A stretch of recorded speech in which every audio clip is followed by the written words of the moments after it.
Assalamualaikum warahmatullahi wabarakatuh. Perkenalkan nama saya Ahmad Kurniawan dengan NIM 024009. Di sini saya mengambil program studi perpajakan di Universitas Jambi tahun 2024 kelas F. Pada hari ini saya akan menjelaskan materi untuk mata kuliah pajak penghasilan pemotongan dan pemungutan dengan tema materi hari ini yaitu pemotongan PPh pasal 21 pegawai tetap. Oke, untuk bagian pertama kita akan masuk pada pengertian PPh pasal 21. Pajak penghasilan atau PPh pasal 21 adalah pajak yang dikenakan atas penghasilan yang diterima atau diperoleh orang pribadi di dalam negeri sehubungan dengan pekerjaan, jabatan, atau kegiatan. Penghasilan ini dapat berupa gaji, upah, honorarium, tunjangan, ataupun pembayaran lain yang bersifat tetap maupun tidak tetap.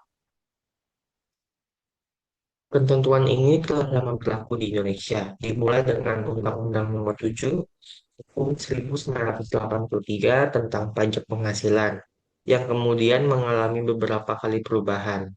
Terakhir dengan Undang-Undang Nomor 7 Tahun 2021 tentang Harmonisasi Peraturan Perpajakan atau HPP.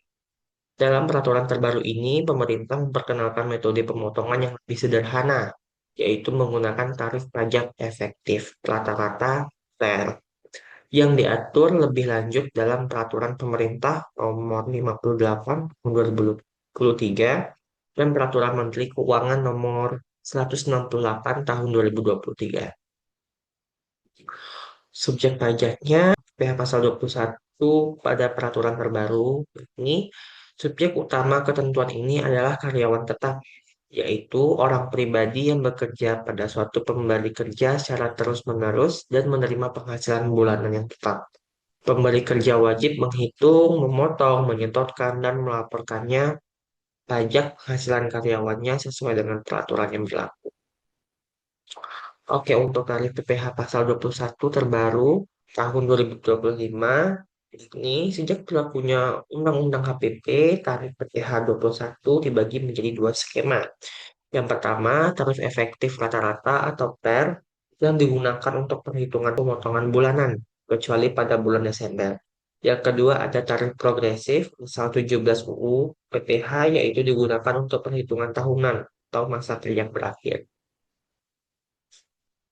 Yang pertama, adapun tarif progresif pasal 17 yang berlaku tahun 2025 adalah yang pertama, sampai 60 juta itu 15%, di atas 60 juta sampai 250 juta itu 15%, di atas 250 juta sampai 500 juta itu 25%, di atas 500 juta sampai 5 miliar itu 30%, dan di atas 5 miliar itu 35%.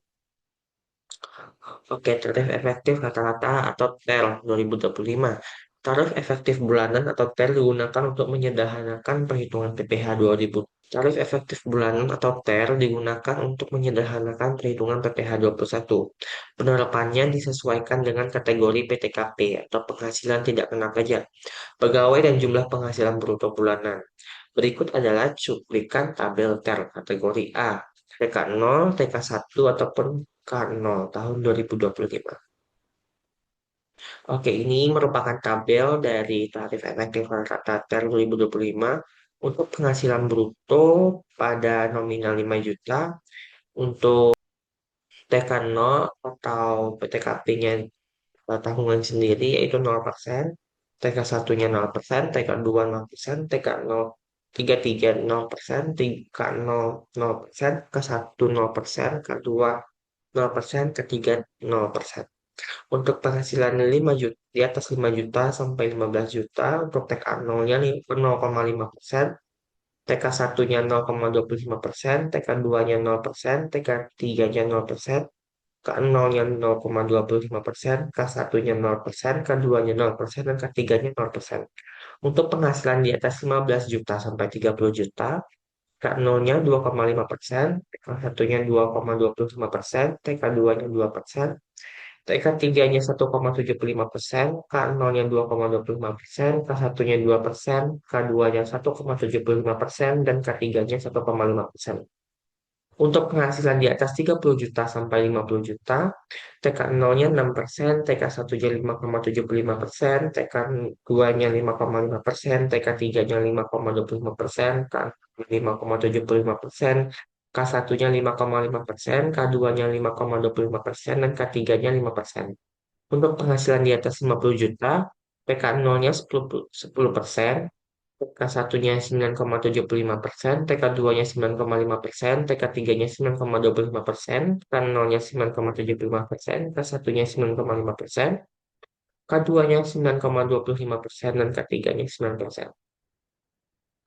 Oke, untuk selanjutnya yakni mekanisme pemotongan PPh pasal 21. Yang pertama, untuk menentukan penghasilan bruto, bulanan, ataupun gaji pokok, tunjangan, bonus, dan lain-lain. Yang kedua, menentukan status pemotongan PPh pegawai. Yang ketiga, menghitung pajak menggunakan tarif TER, kecuali untuk bulan Desember. Yang keempat, menggunakan tarif progresif PPh pasal 17 untuk perhitungan tahunan. Yang kelima, ada memotong pajak dari gaji pegawai. Yang keenam, menyimpannya ke kas negara paling lambat tanggal 10 bulan berikutnya. Yang ketujuh, melaporkan melalui surat pemberitahuan masa atau SPT, PPh paling lambatnya tanggal 20 bulan berikutnya. Dan yang terakhir, dan ke-8, yaitu memberikan bukti pemotongan formulir 1721 A1 kepada pegawai akhir setiap tahun. Untuk insentif PPh pasal 21 tahun 2025. Pemerintah menyediakan fasilitas berupa pajak penghasilan ditanggung pemerintah ataupun PPh, pasal 21 ataupun DTP, sebagaimana diatur dalam peraturan Menteri Keuangan nomor 10 tahun 2025. Fasilitas ini berlaku bagi karyawan di sektor-sektor tertentu seperti industri alas kaki, tekstil, furnitur, dan kulit. Dengan penghasilan bruto maksimum rupiah 0 juta, sorry, dengan penghasilan bruto maksimum 10 juta rupiah per bulan ataupun 500.000 per hari. Pajak yang seharusnya dipotong dari karyawan dalam skema ini sepenuhnya ditanggung oleh pemerintah. Selanjutnya, ada analisis terkait peraturan terbaru PPh pasal 21 tahun 2025. Penerapan sistem tarif efektif rata-rata atau TER atau TER disebut cukup membantu dalam mempercepat administrasi pemotongan pajak oleh perusahaan. Pemberi kerja tidak perlu lagi menghitung penghasilan pajak bulanan secara rinci, melainkan cukup merujuk pada tabel TER. Namun, di akhir tahun, prinsip kewajaran tetap terjaga dengan penerapan tarif progresif, sehingga karyawan berpenghasilan lebih tinggi tetap menanggung beban pajak yang lebih besar. Lebih lanjutnya, penerapan kebijakan PPh 21 DTP pada tahun 2025 menunjukkan upaya pemerintah untuk menjaga daya beli pekerja dan memberikan insentif bagi sektor-sektor strategis. Oke, kesimpulan untuk materi hari ini yaitu pajak penghasilan pasal 21 adalah pajak penghasilan yang dikenakan atas gaji, upah, honorarium, bonus, tunjangan, dan pembayaran lainnya yang diterima oleh orang pribadi sehubungan dengan pekerjaan atau jasa. Pegawai tetap merupakan salah satu objek utama ataupun salah satu subjek utama pajak penghasilan pajak 20. Subjek utama pajak penghasilan pasal 21 karena memiliki penghasilan tetap setiap bulan.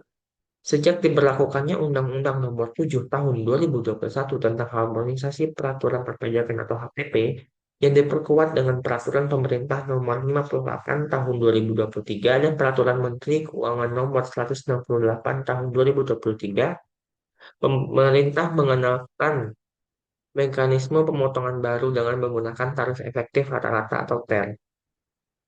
Sistem ini akan diterapkan mulai tahun 2024 dan akan berlanjut hingga tahun 2025 untuk mencapai proses pemotongan setiap bulan tanpa mengurangi rasa keadilan bagi wajib pajak. Lebih lanjut, tarif progresif pasal 17 Undang-Undang Pajak Penghasilan tetap berlaku untuk perhitungan tahunan, sehingga pajak tetap mencerminkan asas keadilan di mana penghasilan yang lebih tinggi mengakibatkan beban pajak yang lebih besar. Insentif pajak penghasilan ditanggung pemerintah atau PPh ditanggung pemerintah atau DTP. Juga menunjukkan dukungan fiskal bagi sektor-sektor tertentu dan menjaga daya beli pekerja. Dengan sistem ini, pemerintah memperoleh penerimaan pajak yang lebih pasti dan efisien, sementara wajib pajak memperoleh kepastian hukum dan kemudahan administrasi. Oke, sekian dulu hasil dari presentasi materi dari saya. Saya harap materi yang telah saya sampaikan tadi bisa bermanfaat bagi teman-teman ataupun orang yang ada yang membutuhkan untuk materi ini. Jika ingin ditanyakan, boleh ditanyakan. Saya akhiri presentasi ini dengan wassalamualaikum warahmatullahi wabarakatuh. See you.